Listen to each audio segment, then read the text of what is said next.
morning in Festiveford. Number 52 is Mr. Benn's house. Mr. Benn was watching a program called Gumby that was on TV back in the 50s, 60s, 70s, when his was on TV till the 80s and 90s. "Everyone knows Gumby," said Mr. Benn. "I haven't met him." It was as he thought about meeting Gumby, he had an idea. Perhaps he could meet him by visiting the costume shop.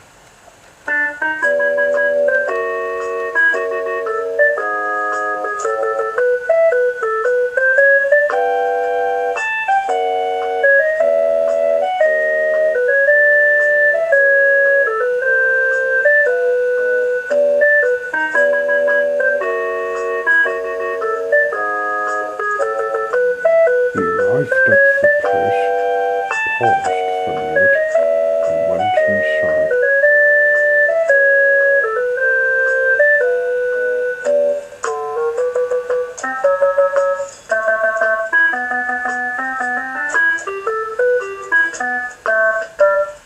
As if by magic, the shopkeeper appeared. "Morning," he said. "Choosing what to wear?" "Is that a vest?" said Mr. Benn. "It's a working one," said the shopkeeper, "the very first vest to visit our shop. Let's see if it fits."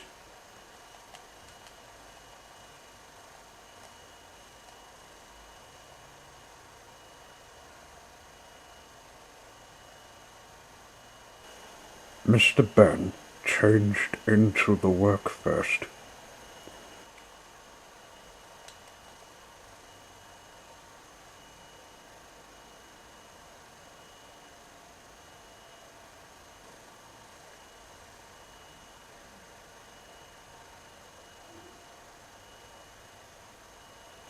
Then he went through the door that could lead to an adventure.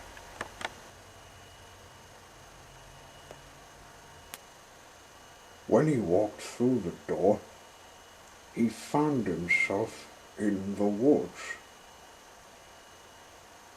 or rather, in a barn. "Mr. Benn?" said a voice. "Oh. Hello, Gumby. I thought I'd meet you in person." "He's not alone," said Perky and the others. "What are you guys doing on the farm?" "This is the farm and studio, and we're doing the crops. They're for the shops. Also for market day, and we have to race against the cheat." "Who cheats?" "The rotten pair of blockheads. The ones with their crops."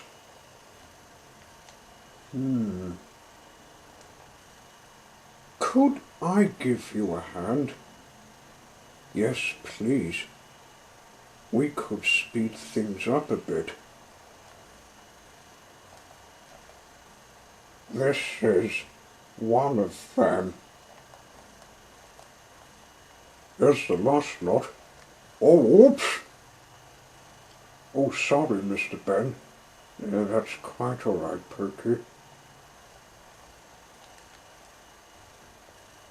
The van they loaded the crops in was a baked beans van. The blockheads, apart from theirs, was not in a clean state. "That's their style," said Prickle. I'm to start the race, said Minger. When I say the G word, you and them will race to the town over the hills. You best get in the van, said Goo. They all got in and waited for the G word. On your marks, get set, go! Off they went, but then they stopped. Oh, drat! They stopped us, said Perky. It's only one tire. We've got a spare one, said Gumby. Mr. Benn put the spare one on, then took some nails that caused it. They'll pay for what they did, he said. Off they went again. The blockheads weren't far from them when they caught their tail. They were a bit annoyed when they saw Gumby's van overtake them. They went over the first hills and then another lot.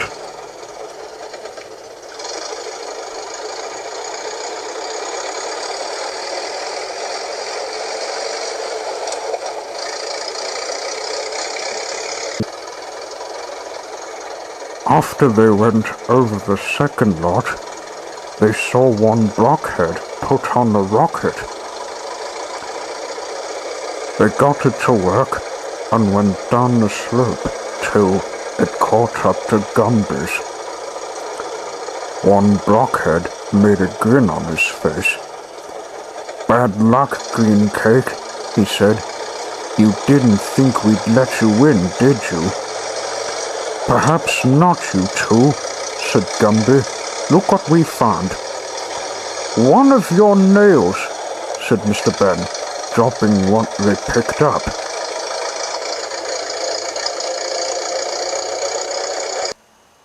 It stopped the blockheads. That will teach them.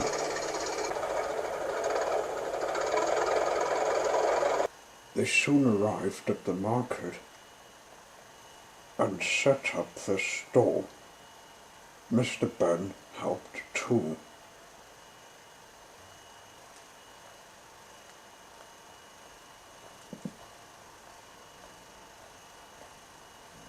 Soon a crowd collected to get what they want. Mr. Benn was just getting himself something to eat when, as if by magic, a man with a stall appeared.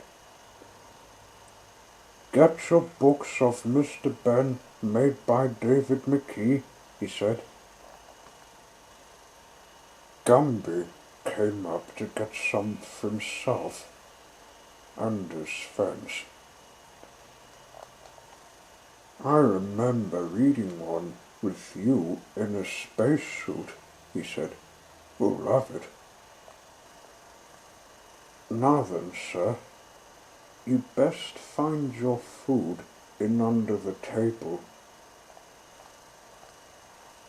Mr. Benn went under the table and, as he expected, found he was back in the changing room of the shop.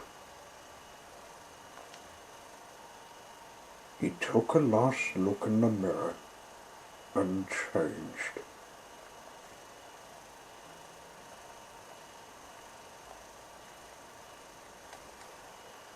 "First you were in the circus, now a bookstall man," chuckled Mr. Benn. "And Gumby will enjoy these books of you, sir," said the shopkeeper. "Pity there wasn't a book for the fitting room, though," and they had to laugh.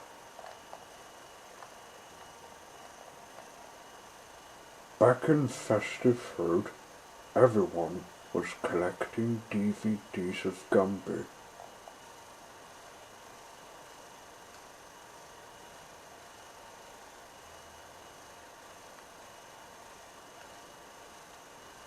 Oh! At his door, Mr. Benn found a flat tire from Gumby's van. My collection will get more big with this, he said. I wonder if Gumby will visit me